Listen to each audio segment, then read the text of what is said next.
Okay, so welcome to another edition of Coding with Chapa. I'm Chapa, got coffee, let's code. So we have a quadratic equation, and I had a request to demonstrate how to handle this problem. And so we're going to write this solution. However, what I'm going to do is write a slightly more complex version of this solution. And that's because I don't want you to just copy this and throw this into an assignment. But at the same time, we want to learn, and we want to do more than what's requested. And the whole purpose of learning, right? Okay, so I'm going to draw your attention to this part of the equation right here. And this is the form that we have to get our equation into in order to enter it into the program we're going to write. And so the first part here is going to be the square of the coefficient right here. So A is going to be the square of the coefficient. B is going to be the coefficient of x. And then C is going to be the constant term. Now, you'll notice that A cannot equal 0. So we're going to use that in our program a little bit later. Okay, now this part of the equation, this b squared minus 4ac, that's known as the discriminant, and so we'll be using that in our formula. And we're going to be finding these different parts. If the equation has a single repeated root, then that's greater than 0, the discriminant. If it has two real roots, then, if b squared minus ac is greater than 0, then the equation has two real roots. If b squared minus 4ac is less than 0, then the equation has two complex roots. Okay? So the program that we're going to write is going to take a as the coefficient of x squared, b as the coefficient of x, and c as the constant term. Then we're going to output the types of the roots of the equation. And if b squared is greater than or equal to 0, then we're going to output this other stuff. Now some other stuff I want to draw your attention to is we'll be using the POW function from the C math. And also we'll be using some the square root POW function, and we're going to use another one too. So this is the assignment. I'll pause for a moment. And like I said, we're going to do a little bit more than what the assignment calls for. Okay, so I have some the template up, and you'll notice that we include the IO stream because we're going to need that to output to the console. Here's our include C math because we'll be using some of the math properties. We have the IO manipulator because we're going to be setting the fixed and also the number of decimal places. We're going to be handling that with this. And we may do something with the string. I haven't decided yet, so this may or may not be necessary. Now, one thing that, in addition, is the SS stream. So this is different. We'll be using this. It's not called for in the assignment, but I want to introduce you to it because I think it's something kind of cool and is handy when we want to write some of our code. And you'll see how that works in a moment. Okay, so the first thing we're going to do is we need to write some code in our main method, our main function here, that's going to handle the questions of inputting the user information. So I'll write some code and then I'll explain. Okay, so we have some code here now, and what you'll notice is we have our first variables, so the coefficient of x squared, the coefficient of x, and the constant term. Those are the three we were talking about when I first showed the assignment. What you're going to notice here is I have a while loop running, and we're going to set that to true. And the reason is I want the user to be able to do multiple entries of the quadratic formula. And so that's why we did this. So we have an infinite loop going here unless the user enters 0. So the user is going to enter a value, and since according to our assignment the coefficient of x squared cannot equal 0, we're going to use that as our exit. So if the user enters 0, we say goodbye and we break out of the while loop. Done. So pretty simple. And so Here we're asking for, we're outputting enter the coefficient of x, and then the next one is coefficient of x squared. So we're going to assign the variable coefficient of x squared to the request of entering the coefficient. Next, we're going to check and see what the user entered. If it's a 0, we're saying goodbye. After that, we need to prompt the user for more input. So we're still in our while loop, and now we've asked the user to enter the coefficient of x and also enter the constant term. And like I said, well, I already defined those earlier in the video. So these are our 3 entries that we need, and we're assigning them to these 3 variables. And that's really about it. The next thing that I'm going to do is I'm going to pass these to a function. So I'm going to write that and be right back. So we're still in our while loop, and I've added lines 43 and 44. We are going to call a function that I called quadratic formula. We're going to pass it the 3 arguments that we collected from the user, and once that's been calculated, we're going to return it to the console. So the console is going to return the function quadratic formula with the 3 arguments and whatever it returns. Now, there was another line I needed to add that you need to know about when we start using functions, and that's line 16 right here. So line 16 says that we're going to have a function called the quad formula, and it's going to return the data type value string, and it's going to take 3 arguments, and we have to show the data types we have to declare the data types of each of those arguments. So you can see they're going to be doubles. I haven't written this function yet. That's going to come next. So we had to declare it on line 16. The return type will be string, and the 3 arguments that it's going to take will be doubles. And the name of the function is quad formula. Okay. And then here on line 43, we're actually calling that function, and we're passing it the 3 arguments. Okay, so I'll start working on that and return. Now we have created the quad formula. So you'll notice that line 50 is going to return a data type string. The name of the function is quad formula. It's taking 3 arguments: double coefficient squared, double coefficient of x, and double constant term. And line 50 is identical to line 16, where we take the coefficient of the square, the coefficient of x, and the constant term. So here we're actually creating the function that we declared on line 16. The next thing you'll notice is we're using the string stream, and we're declaring it as SS. And here we're going to set it to fixed, and so it's going to show 2 decimal places, and we're going to show the show point, and we're going to set precision to 2, so 2 decimal places to the right. Fixed, show point, and set precision for SS. Now you'll notice on line 61, we're going to return SS, and we're going to cast it to a string, and that's so that we can return it as a single object of type string. And that's important because right here on line 50, we're saying the data type we're going to return is a string. So on line 61, that's exactly what we're returning. We're returning a string. Now back up in the main function, you'll see that the return right here on line 43 is the quad formula with the 3 arguments, and what it's going to return is a string, so we can output to the console out, that string that was returned from the quad formula function. Okay, so that's line 54. Now line 56, we have some new variables. We have discriminant, we have the square root of the discriminant, and we have a variable that I call 2a, and then the root 1 and root 2. So root 1 and root 2 are obvious. Those are going to be our roots that we have found. The discriminant and the square of the discriminant are not as obvious. We did go over that a little bit, and so the discriminant, remember, is this part right here of b squared minus 4ac.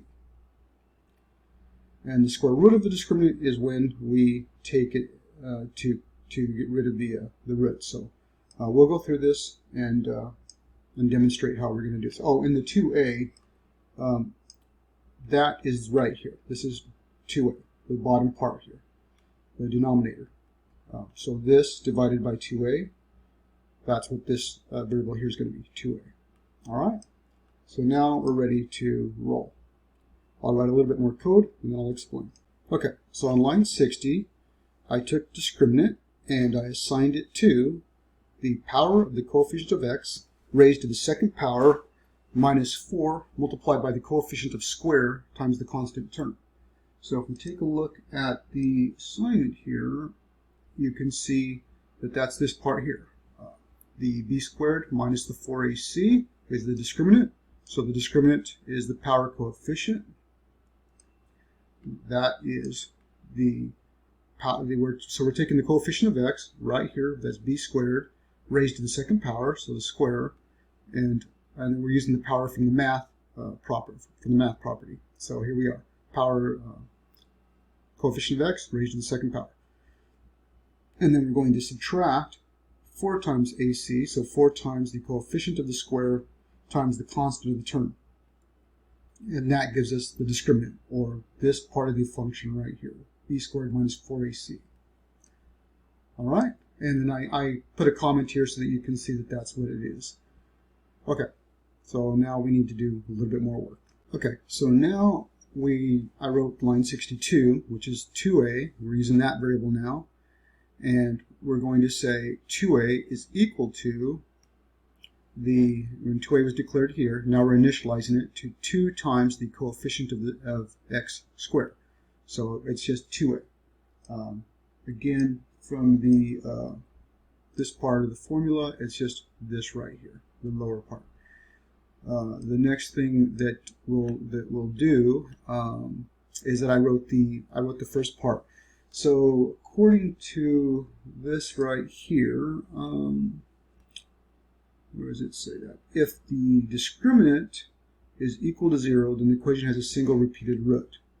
So we test for that. If the discriminant is equal to 0, then we have repeated roots. Okay. Now, this is new for you. We're going to use the SS, so we have the string SS, and we're going to pass it this information, this string, and then we're going to pass it the actual discriminant, and we're going to end a line. Now, the nice thing about using SS is that we can take advantage of the fixed show point set precision in order to output this information. And so we keep our formatting nice and neat in this right here. And then we're just simply going to cast it to a string, and that way we can return it back to the main function and then send it to the console. Okay, so that's kind of a neat little way that we can still maintain this right here. Okay. So all we did here on line 66 through 71 is we tested if the discriminant was 0. If it was, in fact, 0, then we did this right here. And that's really it. So now we need to test for the next condition. And that is if the discriminant is greater than 0, then the equation has 2 real roots. So we need to test for that condition. So I'll write some code and be right back. Okay, so we have our else if statement, and now we're testing to see if the discriminant is greater than 0. And if it is, we're sending to the string stream this information, and then here we're doing another calculation. We're taking the square of the discriminant, and we're going to say that's equal to the power of the discriminant and the 0.5. And so, one moment, and I'll explain that. Okay, so it is a little bit challenging to understand, so I'll do my best to explain it.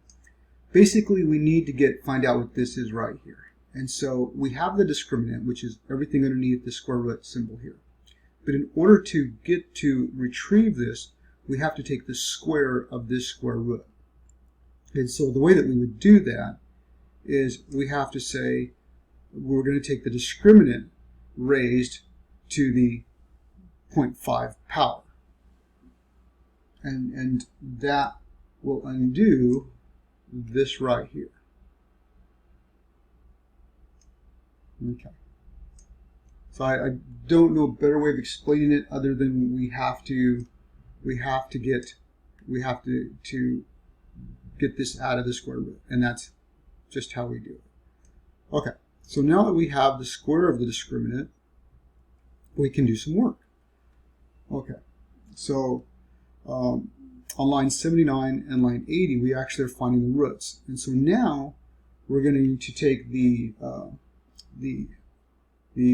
coefficient of x, because the formula, if we look back at the formula, is minus b. So we're going to take the minus coefficient of x, and we're going to add the square of the discriminant, which is this taken out of the square root, and we're going to divide it by 2a, this part right here. And that's what this formula is here. So root 1 is the minus coefficient, or the minus b, plus the square of the discriminant, which is this, divided by 2a.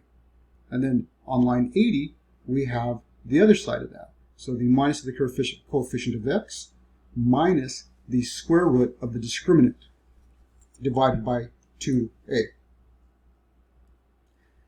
And once we've done that, we have our information. Now we can pass that information to the string and pass it the root 1 and root 2 and send it now to the return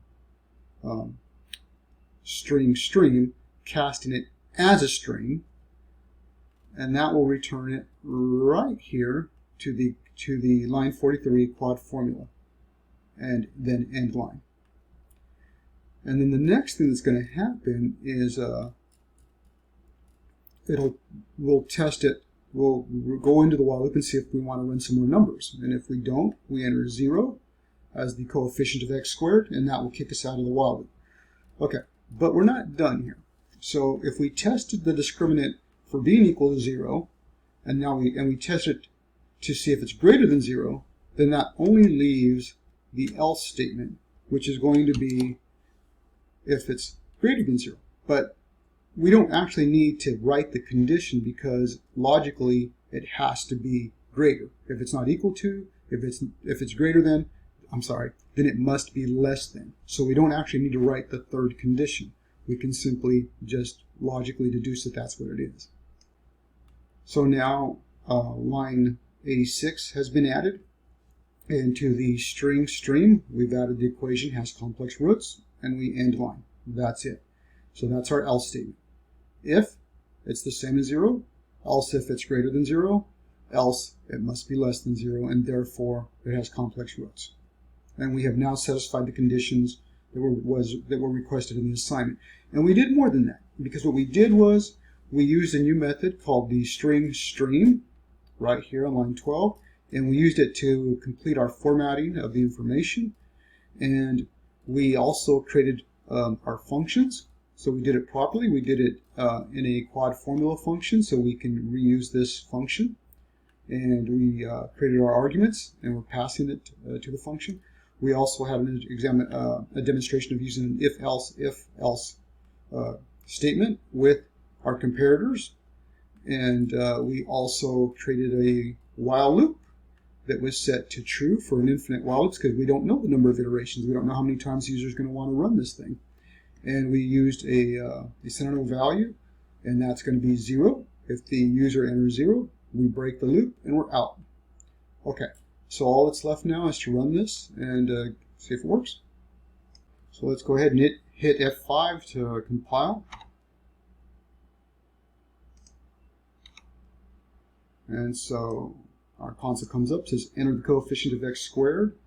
And so we're going to run some test numbers here that I have prepared. And the first one is going to be x squared plus 4x plus 4.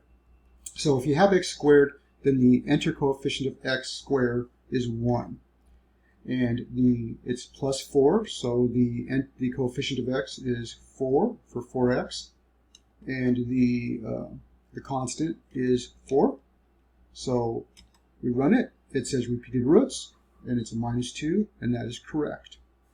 Okay, so if we hit enter, oh, sorry, and I messed it up. So let me rerun that. I shouldn't have had to hit enter. Okay, run it again. I'm going to demonstrate the while loop running. Okay, so we have our console back up. We'll redo that one for fun anyway. So 1, 4, 4, And we have that. It says enter the coefficient of x. So this time, let me get another one up here. I'm going to do...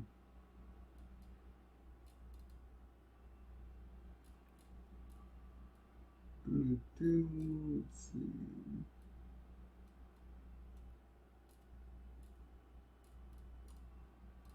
I don't know where to go here. Where was it? Oh, okay, here we go. We're going to do 2 and a minus 3 and 0. So the formula we're doing is actually 2x squared minus 3x equals 0. So in 2x squared minus 3x equals 0, the coefficient of x is 2, the square coefficient, I'm sorry, and the coefficient of x is minus 3, and then the constant would be 0. And we enter that, and we have 1.5 and 0, and that is correct. And so then let's try another one. Let's see, this one is going to be x squared minus 9x plus 14. So the coefficient square of x is 1, and the coefficient of x is a minus 9, and the constant term is 14, and we have 7 and 2, and that is correct. And let's see what else. And so now, if we want to get out of this, if we're done testing, we can enter 0, and it says goodbye, and we're out of the console. Done.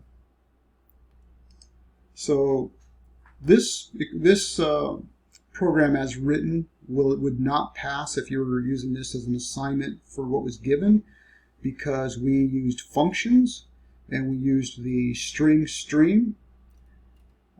We did a few things extra and a little bit different than what the assignment actually called for. So, but at the end of the day, you still learned how to use the quadratic formula in C++. And you also learned how to write the functions, how to handle the different